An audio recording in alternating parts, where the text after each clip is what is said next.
नमस्कार, मैं हूं डॉक्टर गौतम पांडे और आप देख रहे हैं जीपीएन बिहार सच्ची बात सटीक विश्लेषण। दोस्तों, एक नई खबर आई है कि आरसीपी सिंह जो पहले जेडीयू में थे और उसके बाद उन्होंने जनसुराज को ज्वाइन किया था, अब दोबारा से वो जेडीयू में ज्वाइन करने वाले हैं। तो हम इस बात पर थोड़ी सी चर्चा करेंगे और सोचने समझने की कोशिश करेंगे कि इस घर वापसी से किसे फायदा होगा। क्या वाकई में ये आरसीपी सिंह की घर वापसी है, इससे आरसीपी सिंह को फायदा होगा या नीतीश कुमार को फायदा होगा, नीतीश सरकार को फायदा होगा।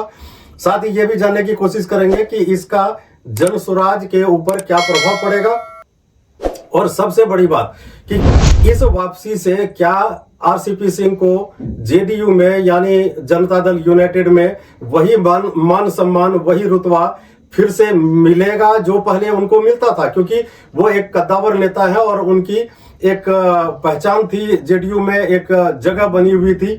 तो क्या ये दोबारा से उनको सारा कुछ वापस मिल पाएगा? तो इस पर चर्चा करने के लिए हमारे साथ आज हैं जीपीएन बिहार के संपादक श्री राहुल झा जी। तो राहुल झा जी, आपका बहुत बहुत स्वागत है हमारे इस प्रोग्राम में। धन्यवाद।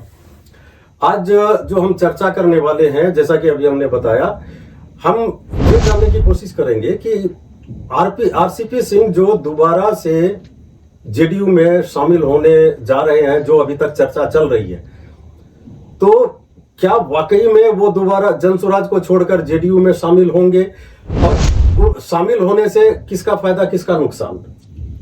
आपके प्रथम सवाल के जवाब में मैं इसे 60% और 40% का भी रेशियो कहूंगा। 60% उनकी संभावना है कि वो जनसुराज को छोड़ दें। अच्छा। और 40% में अभी उसकी संभावना नहीं देता हूँ, क्योंकि बिहार की राजनीति अभी संक्रमण के दौर में है। पुराना मूल्य टूटा नहीं है और नया मूल्य स्थापित हुआ नहीं है। लंबी लंबी आकांक्षाएं लोगों ने पाल रखी है। एक युग समाप्ति की ओर पर है नीतीश और लालू का। उसके बाद एक बहुत बड़ा शून्य बिहार की राजनीति में पैदा होने जा रहा है, जिसे भरने के लिए आरसीपी सिंह जैसे लोग और अन्य लोग हैं, मनीष वर्मा जैसे लोग, उपेंद्र कुशवाहा जैसे लोग, संजय झा जैसे लोग, ललन सिंह जैसे लोग, अब तो द्वितीय पंक्ति के भी नेता लाइन में है, सम्राट चौधरी जैसे लोग, चिराग पासवान जी जैसे लोग, तेजस्वी यादव जैसे लोग। तो ये सारी की सारी लड़ाई अब नंबर 2 की नहीं, नंबर 1 की है। तो अब नंबर 1 की प्राप्ति में आरसीपी सिंह को कितना सहयोग मिलेगा जदयू में, और जदयू के जो सत्ता संघर्ष की दौर है उसमें अब वो अपने आप को शीर्ष पर रख पाएंगे कि नहीं, इन सारी चुनौतियों को देखते हुए आरसीपी सिंह जाना पसंद करेंगे। और जदयू में उनके जाने का स्वागत भी होगा, उनके जाने का विरोध भी होगा। एक बहुत अच्छी शेर है कि अगर तुझे तुम्हारी ही शर्तों पर चुनना है तो फिर ये सहूलियत तो मुझे सारा जहान देता है, तुझे क्यों चुनूं? सही बात। तो अगर उनको नीतीश के बाद वाली जगह मिलेगी, और दूसरी एक बात आने की संभावना इसलिए है कि नीतीश जी के जाने के बाद जदयू की राजनीति में जो नीतीश जी का सोशल इंजीनियरिंग था, उसमें कुर्मी समीकरण माइनस हो जाएगा, जो मूलभूत आधार था जदयू का। उसके लिए ये लोग नीतीश जी के उत्तराधिकारी के रूप में उनके लड़के निशांत को आगे बढ़ाना चाह रहे हैं। निशांत के लिए बैरम खान के स्टाइल में संरक्षण की जरूरत है। अगर निशांत को अकबर महान बनाना है तो उसके लिए बैरम खान तो चाहिए, और बैरम खान निशांत जी के लिए उन्हीं के जाति से, कुर्मी समाज से ही स्वीकार्य होगा लोगों को, जनमानस को। तो उसके लिए कुर्मी समाज से एक ऐसा चेहरा चाहिए जिसको प्रशासनिक अनुभव भी हो, राजनीतिक अनुभव भी हो, सांगठनिक क्षमता भी हो जिसको, और एक पहचान भी हो। उस सारे क्राइटेरिया पर आरसीपी सिंह फिट बैठते हैं। अच्छा। लेकिन फिर जो जदयू की जो सवर्ण लॉबी है, जिसे आप तथाकथित भूमिहार लॉबी कह सकते हैं, उनको पचेगा नहीं ये सत्ता हस्तांतरण, तो उनके तरफ से विरोध भी होगा। मेरा यही सवाल होने वाला था, फिर ललन सिंह का क्या होगा? तो उनके तरफ से विरोध भी होगा। हाँ। लेकिन एक धारा तो यह कह रहा कि पहले पार्टी, उसके बाद ना नेतृत्व। आखिर अगर कुर्मी को संतुष्ट करने के लिए नीतीश जी के बाद कुछ नहीं किया जा सका, तो फिर जदयू पर एक अस्तित्व का संकट मंडराएगा। इसलिए हमको लगता है कि अंततः पार्टी के हित को देखकर सारे स्वीकार कर लेंगे।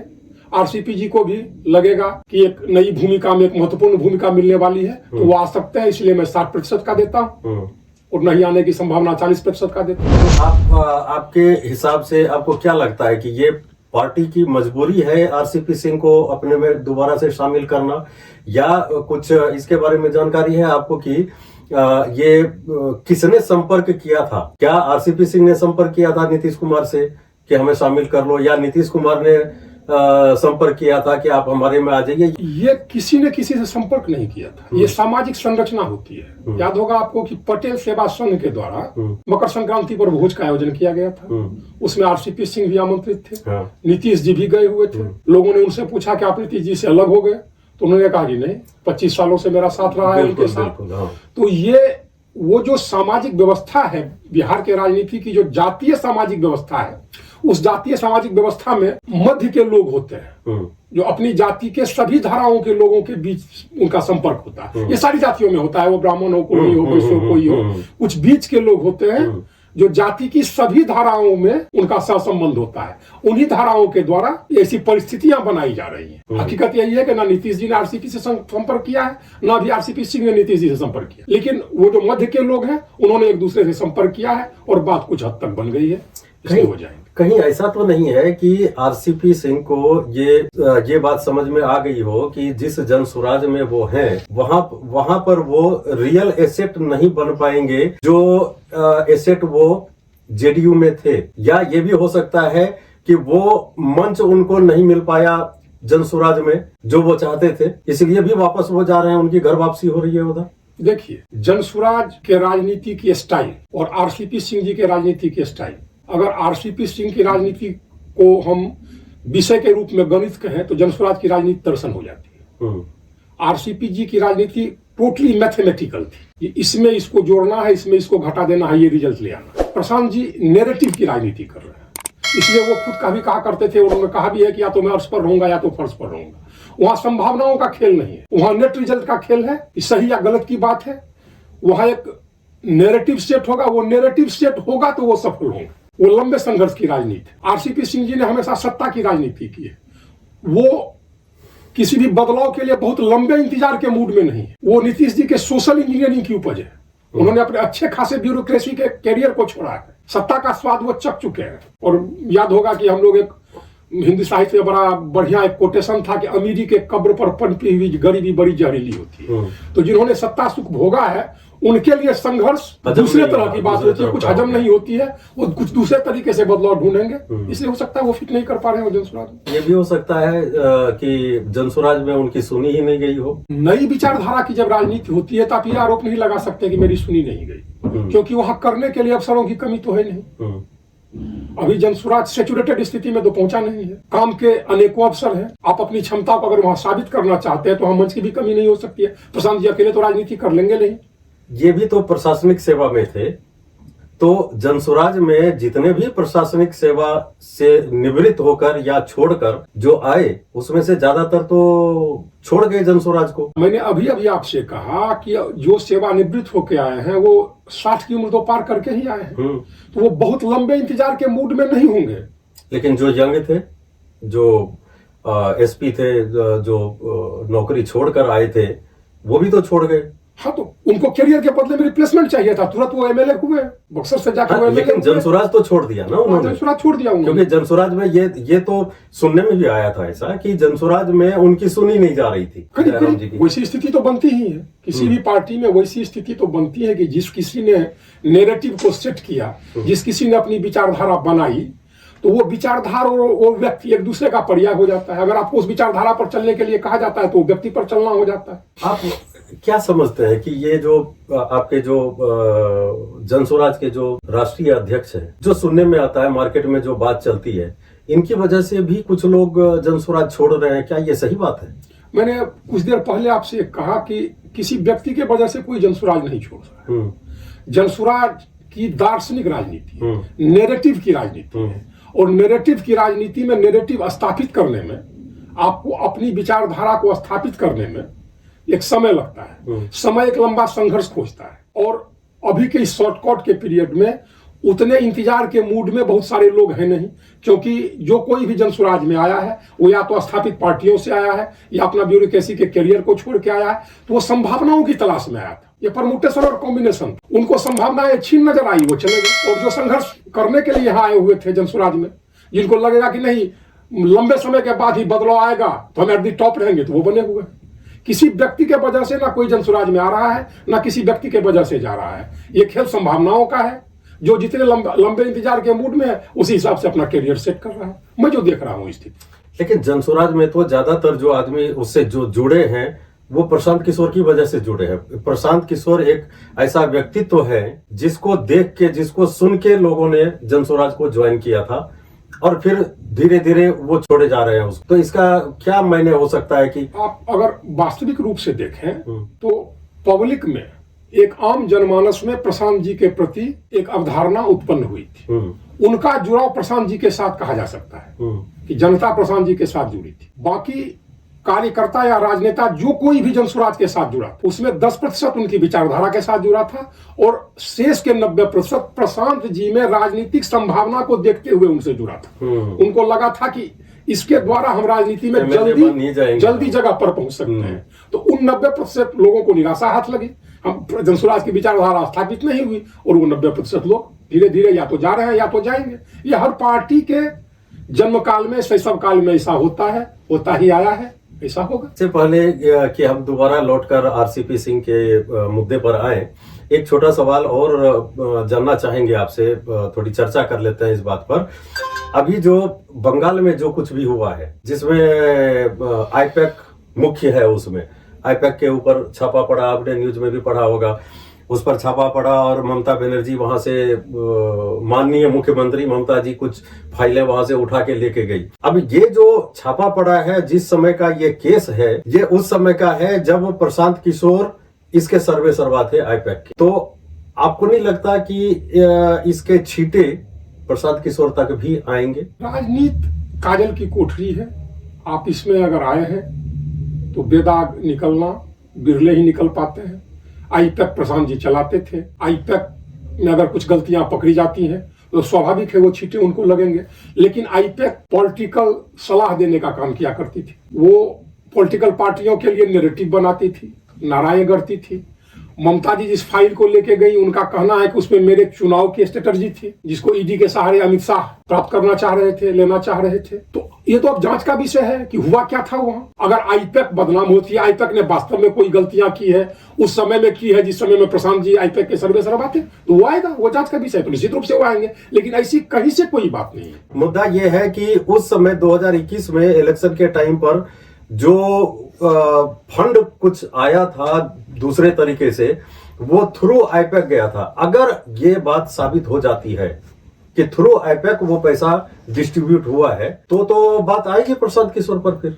नहीं, ये जो है ये एक विशुद्ध आधारहीन बात है, क्योंकि आईपैक एक कंसल्टेंसी है जो किसी भी राजनीतिक पार्टी के राजनीतिक तौर तरीकों को गढ़ती है कि उसे राजनीति क्या करना है, उसे नारा कौन सा देना है, उसके नेता का पब्लिक में अपीयरेंस कैसा होगा।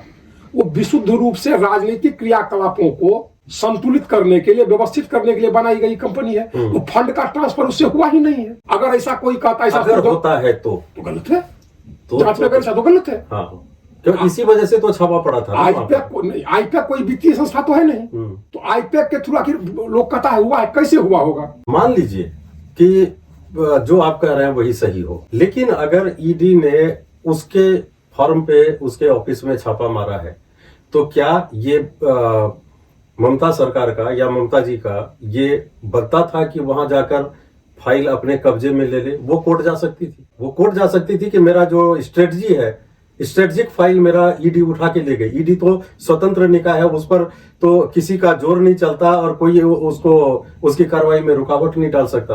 क्या आपको नहीं लगता कि ममता बनर्जी ने गलत किया यहाँ पर? एक स्ट्रेटजी किसी के पास चले जाने के बाद एक राजनीतिक पार्टी के लिए आत्महत्या के समान बात हो जाती। ठीक है, वो बात सही है। तो ये छापा पहले क्यों नहीं? नहीं, मतलब इस बात से नहीं है, अब क्यों नहीं? पहले क्यों नहीं? अब क्यों नहीं? इसमें इसका तो कोई क्योंकि आईपैक के जिस कामों के लिए छापा डाला गया है, वो काम आज से 3 साल पहले खत्म हो चुके हैं। मैं यहाँ पर ये जानना चाह रहा हूँ कि जो आप तो वकील भी हैं, आप कानून के ज्ञाता हैं, आप ये जो ममता बनर्जी ने जो वहां पर रुकावट डाली, क्या ये एक प्रकार का क्राइम नहीं है? हाँ, कहा जा सकता है कि आपने लिए, लेकिन जब लोकतंत्र में आपकी नीयत संदेहास्पद होती है तो फिर टिप्पणी करना बड़ा मुश्किल होता है। आखिर ये छापा तब क्यों, जबकि प्रशांत किशोर बिहार का चुनाव लड़ रहे हैं, लड़ चुके हैं, ये इस 3 साल तक क्यों नहीं? इसी आईपैक ने 2014 में मोदी जी के लिए काम किया था, तो 2014 से 2019 तक आईपैक फिर दूध की धूली कैसे रह गई? उन कामों आईपैक के उन कामों की जांच क्यों नहीं? आईपैक के बंगाल के कामों की जांच क्यों? फिर खैर छोड़िए, आप उस पर नहीं चलते, हम वापस आते हैं आरसीपी सिंह के ऊपर। हम हम समझना चाहते हैं कि जिस समय आरसीपी सिंह ने पार्टी छोड़ी तो उसके पहले तो रिलेशन बहुत अच्छा था पार्टी के साथ इनका। अगर पार्टी इन्होंने छोड़ के जनसुराज को ज्वाइन कर लिए, तो अब जब ये दोबारा जाएंगे तो आपको लगता है कि वही मान सम्मान जो पहले था, वही मान सम्मान, वही रुतबा उनको मिलेगा? ये अलग बात है कि जातिगत समीकरण के हिसाब से उनको रख लिया जाए, वो एक अलग चीज है। लेकिन क्या लगता है कि बाकी जो लोग जितना उनको सम्मान देते थे वो दे पाएंगे कि ये तो जैसे नीतीश जी की तरह पलटू ये भी हो गए हैं? जदयू की और नीतीश जी की राजनीति हमेशा उपयोगिता की राजनीति रही है। और बिहार की राजनीति का चरित्र जरा हट के, यहाँ राजनीति वर्तमान पर आधारित होती है। आज कौन कितना उपयोगी है, आप कितने अच्छे हैं, आपको सम्मान मिले। बिहार की राजनीति में आपको जगह तभी मिलेगा कि आप कितने उपयोगी हैं। आज आरसीपी की उपयोगिता अगर जदयू के लिए है तो उनको वही रुतबा मिलेगा, वही सम्मान मिलेगा, क्योंकि अजय निशांत के ट्विटर अपॉइंटेड होंगे। और जब वो उपयोगिता खत्म हो जाएगी तो फिर उसी तरह से निकलेंगे। इसलिए यह कहा नहीं जा सकता है कि उनको सम्मान नहीं मिलेगा जब तक उनकी जरूरत है। बिहार की राजनीति में जब जिसकी जरूरत जहां है उसे उतना सम्मान और रुतबा मिल जाएगा। उसकी जरूरत समाप्त हो जाएगी, वो वहां से फिर उसी तरह निकाल दिए जाएंगे। नीतीश जी इसीलिए टिके हुए हैं कि उन्होंने अपनी जरूरत को बनाए रखा। लालू जी इसीलिए प्रदेश सीन से आउट हो गए कि उन्होंने अपनी जरूरत गंवा दी। एक हमारे किरदार थे बीजेपी में सुशील मोदी जी, वो जब तक रहे अपरिहार्य बने रहे। तो बिहार की राजनीति में आपको अपनी उपयोगिता साबित करनी है, अपनी नैतिकता नहीं, अपनी बुद्धिमानी नहीं। आप अपनी उपयोगिता साबित करें, आपका रुतबा बरकरार रहे। उपेंद्र कुशवाहा जी अपनी उपयोगिता सिद्ध न कर पाए तो हाशिए पर चले गए। तब सवाल है कि आरसीपी अपनी उपयोगिता एज ए ट्विटर कितना बेहतर कर सकते हैं। तो मतलब ये हुआ कि जैसे क्रिकेट संभावनाओं का खेल है, उसी तरह राजनीति भी उपयोगिता का खेल है। बिहार की राजनीति शुद्ध उपयोगिता का खेल है, क्योंकि अभी तक यहाँ विचारधारा स्थापित नहीं हुई। दक्षिणपंथी विचारधारा समाजवादी विचारधारा के साथ गठबंधन में है। समाजवादी के दो धड़े आपस में लड़ रहे हैं, लालू और नीतीश जी। तो ये संपूर्णतया संक्रमण के दौर में दो विचारधाराएं स्थापित नहीं हुई है, इसलिए यहाँ उपयोगिता की राजनीति होती है। अगर आरसीपी जी उपयोगी होंगे जदयू के लिए तो रुतबा मिल जाएगा, नहीं होंगे तो फिर उसी तरह निकाल दिए जाएंगे। ये ललन जी जदयू से वापस आए थे, उनकी उपयोगिता फिर भी तो ललन जी सब जदयू में अपनी जगह, अपनी रुतबा बरकरार रखे हुए हैं। हम लोगों ने देखा था कि द्वितीय पंक्ति के नेता थे संजय जी जदयू में, आज प्रथम उपयोगिता है तो प्रथम पंक्ति के नेता है। उपयोगिता उनकी समाप्त हो जाएगी, आज ब्राह्मण राजनीति कांग्रेस की तरफ शिफ्ट कर जाएगी। अगर परिस्थिति को देखते हुए जिसकी संभावना बन रही है तो संजय जी वहां चौथी पंक्ति के नेता हो जाएंगे। अंत में एक और सवाल, अभी पिछले दिनों नीतीश कुमार जी को नितिन नवीन जी के साथ देखा गया, तो आपको क्या लगता है कि ये तो जेडीयू के हैं, वो बीजेपी के हैं और दोनों बड़े प्रेम से मिले हैं, कुछ संकेत है क्या नीतीश जी के लिए, उनके भविष्य के लिए? अब इसके पीछे कारण कई हो सकते हैं। नितिन नवीन जी के पिता और नीतीश जी काफी अच्छे मित्र थे, तो अपने मित्र के बेटे के बढ़ते हुए कद में बधाई देने गए हो। नितिन नवीन जी काफी सम्मान नीतीश जी का किया करते थे, मंत्री थे, पहले मंत्री थे और उनका व्यक्तिगत रिश्ता भी बड़ा मधुर था नवीन सिन्हा जी के साथ, ये लोग बैचमेट थे, तो गए हो बधाई देने। लेकिन पॉलिटिक्स में तो यही देखा जाता है ना, रिश्ते नाते काम नहीं आते पॉलिटिक्स में। कहीं ऐसा तो नहीं है कि नीतीश जी को हाशिए पर लगाने, वो बीजेपी के राष्ट्रीय। अब एक बात है, नीतीश जी को हाशिए पर लगा देंगे, ये एक नैरेटिव सा बिहार में चल गया, नीतीश जी को हाशिए पर लगा देंगे। 78 साल की उम्र में उन्होंने अपनी उपयोगिता साबित की और वो अभी वो बिहार के मुख्यमंत्री है 10वीं बार लगातार, और अभी वो निकले हुए हैं समृद्धि यात्रा पर। अब उनके जीवन में की संभावनाएं स्वाभाविक है, हर मनुष्य की होती है, वो कम होती जा रही है। आप उसको क्या हाशिए पर लगा देंगे? अभी वो अपरिहार्य बने हुए हैं आपके लिए। वो तो हमको हमारे हिसाब से खुद कहते होंगे कि हमको छोड़ो, कहीं राज्यपाल बनाओ, कहीं उपराष्ट्रपति बनाओ, थोड़ा आराम का पद दो। नीतीश गठबंधन की मजबूरी है, नीतीश की मजबूरी अब गठबंधन मेरे हिसाब से एनडीए की मजबूरी है। एक निश्चित रूप से इस बात को मानिए कि ये जो आप मीडियाओं में देख रहे हैं, ये सब अपनी अपनी संभावनाओं को बनाने के लिए एक न्यूज परोसते रहते हैं। 78 साल का एक व्यक्ति, उसके नाम पर आपने चुनाव लड़ा, अब सल्यूट मेजोरिटी के साथ वो सत्ता में वापस आता है, पुनः वो मुख्यमंत्री बनता है, अभी वो सभी जिलों के समृद्धि यात्रा पर निकल रहा है। आपने देखा होगा मरीन ड्राइव की वो तस्वीर कि 20 किलोमीटर के घंटे से चलने वाली गंगा से पछवा की हवा, और नीतीश जी कान में मफलर लपेटे नहीं हुए, एक बार उन्होंने सिर्फ इस मफलर को झटके से इधर से उधर किया। सारे के सारे नेता वहां टोपी और मफलर लगाए हुए थे। कब हाशिए पर दे देंगे उसे? आप मैं तो सुन रहा हूं ये 5 साल से कि हाशिए पर तो नहीं दे दिए जाएंगे, क्या हाशिए पर तो नहीं दे दिए जाएंगे, लेकिन नीतीश जी वही बरकरार है। तो क्या ये विपक्ष की बस चाल है, हवा देने की कोशिश की? क्योंकि ये तो जिस दिन से मुख्यमंत्री बने फिर से ये, उसके बाद से ही YouTube पर तो न्यूज में ये आना शुरू हो गया कि अगर वो इधर से उठ के इधर आ जाए तो इनके इतने सीट हो जाएंगे, ये फिर से मुख्यमंत्री। चुनाव से पहले ही इस तरह की गणित, आखिर बिहार की राजनीति को इतना स्थिर जगह पर नीतीश जी ने पहुंचा दिया है कि हम लोगों के लिए एनालिसिस करने के लिए कुछ बनता ही नहीं है। तो आखिर तो सही है, तो कुछ ना कुछ तो गणितीय संभावना उसमें डाल देनी, आखिर हम लोग बात क्या करेंगे? सही बात है। तो ये बात करना है हमारा, हम मीडिया वालों को टीआरपी के लिए कुछ तो चाहिए, ये बात करना है। नीतीश जी को कहीं कोई हाशिए पर नहीं डाल रहा है। नीतीश जी का विकल्प नहीं मिल रहा है, निशांत को ही लोग लाने की कोशिश में है, उनका विकल्प भी उनके बेटे में ही तलाशा जा रहा है। और आप कह रहे हैं नीतीश जी को, नीतीश जी के वंश के बिना गठबंधन चल नहीं रहा है, नीतीश जी क्या हाशिए पर जाएंगे? कहीं से किसी के औकात में बीजेपी आज इस स्थिति में नहीं है कि नीतीश को हाशिए पर डाल पाए। आपने देखा होगा एक नैरेटिव चुनाव के समय में चला था, नीतीश जी अपने से आए, कमान संभाले तो लोजपा का ये सीट बदल गया, लोजपा का वो सीट बदल गया। इससे पहले आधिकारिक घोषणा हुई थी क्या? आधिकारिक घोषणा नहीं हुई थी। हमने अपने मन से कह दिया कि फलाना सीट लोजपा को मिल गया, और जब नहीं हुआ तो नीतीश जी आए फॉर्म में कहा कि नहीं वो सीट नहीं देंगे। ये नैरेटिव एनडीए के तरफ से दिया गया था मीडिया वाले को, ये चला ताकि पता चले कि नीतीश जी आज भी मजबूत है। तो जब जब नीतीश जी की संभावना कमजोर या नीतीश जी का व्यक्तित्व कमजोर होता नजर आता है गठबंधन में, तो गठबंधन एनडीए खुद एकदम छटपटाहट में पहुंच जाती है कि कैसे इनके व्यक्तित्व को मजबूत किया जाए, तो फिर उसे हाशिए पर कैसे ला सकते हैं। सही बात है। चलिए जाजी, बहुत बहुत धन्यवाद आपका। आपने बहुत सारे बातों को बिल्कुल आसान भाषा में आसानी से क्लियर कर दिया है आपने कि आरसीपी सिंह अगर जेडीयू में जाते हैं तो उनकी क्या स्थिति होगी, और इस आरसीपी सिंह की आवश्यकता जेडीयू को है, एनडीए को है, या एनडीए को इनकी आवश्यकता है। तो ये दोनों बातें, ये सारी बातें क्लियर हो गई। हमने थोड़ा सा हमने चर्चा की है जनसुराज के बारे में भी कि अगर ये यहाँ से जाते हैं, जनसुराज छोड़कर अगर जेडीयू में जाते हैं तो जनसुराज पर इसका क्या प्रभाव पड़ेगा, इस बात को भी इन्होंने पूरी साफगोई से पूरी तरह से क्लियर कर दिया इन्होंने भी।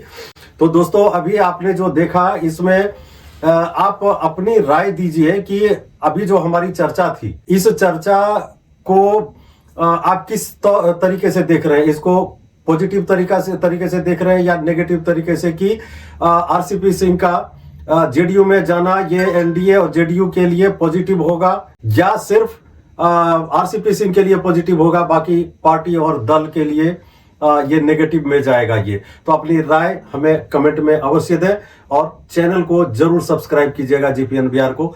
Thank you very much, thank you very much जाजी, आपका बहुत बहुत धन्यवाद एक बार फिर से।